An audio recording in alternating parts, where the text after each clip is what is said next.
Hello, good morning. Today we are going to discuss about gender, and our topic will be basically on gender relations in colonial education system, and we are going to deal with how colonial education system was gendered. We are going to discuss on how colonial system of education was gendered. And we shall start by discussing first of all what is gender. And we shall say that gender is a social construct that is often used to stratify and oppress individuals within the society. One of the ways in which this is done is through education. We can say that gender is a social construct often used to stratify or to classify or to put people in different positions or in different status, and also is used to oppress the individuals within the society, and this is done through the education. uh, we can say that historically education has been used as a tool to perpetuate gender inequality by providing different educational opportunities and experiences to different genders. Yeah, for example, women have often been excluded from formal education or provided with a different curriculum that is designed to prepare them for their roles as wives and mothers.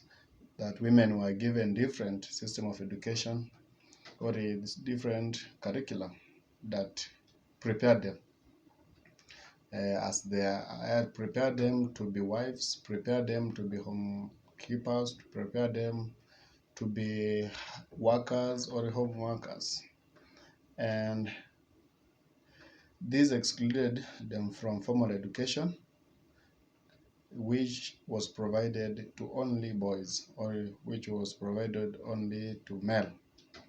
This was the case with the colonial education, which was used to inculcate colonial values and norms into indigenous population. That this historical or this paleo system of education that was used in the past was also practical or was also used in the colonial system of education, where our colonizers, which are Portuguese, French, Britain, and also the Germans, used this same system to inculcate the values, to inculcate the knowledge or the skills to both boys and girls.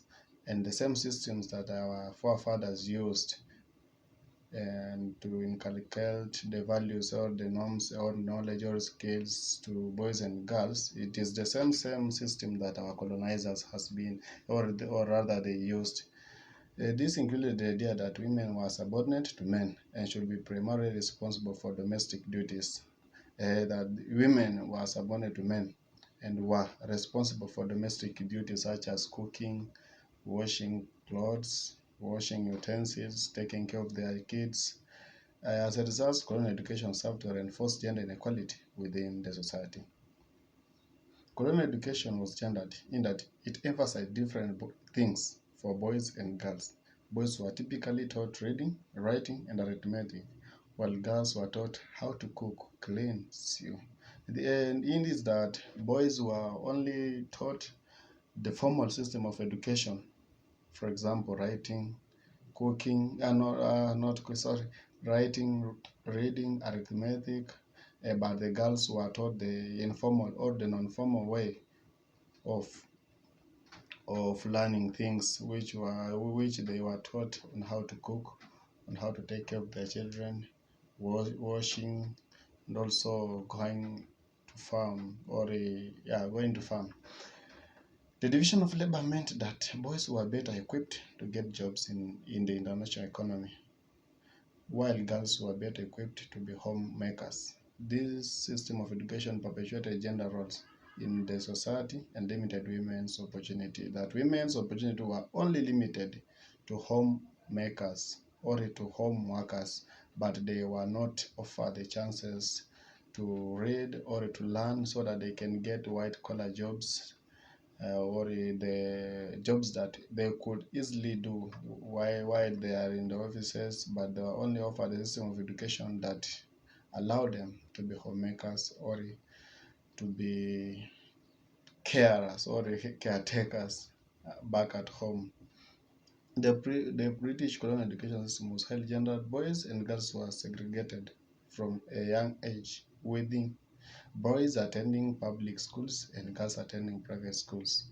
This segregation is justified by the belief that boys and girls should be educated separately in order to maintain decency and order, that boys and girls were separated, that boys attended public schools and also the girls were to attend the private schools, in that the boys and girls were not supposed to meet in any way.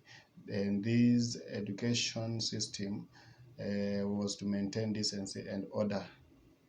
Education was also a tool of social control. Girls were often taught to be wary of their sexuality and to avoid relationships with boys. They were also taught to be obedient to their husbands and defer to their opinion, that girls or women were only to be obedient and to defer to opinions of their husbands, and they were to obey husbands' rules and also the orders that the husbands could tell or could say. Anything husband could say in the compound or in the house was to be followed to the letter, because the women were only taught to be obedient to their husbands.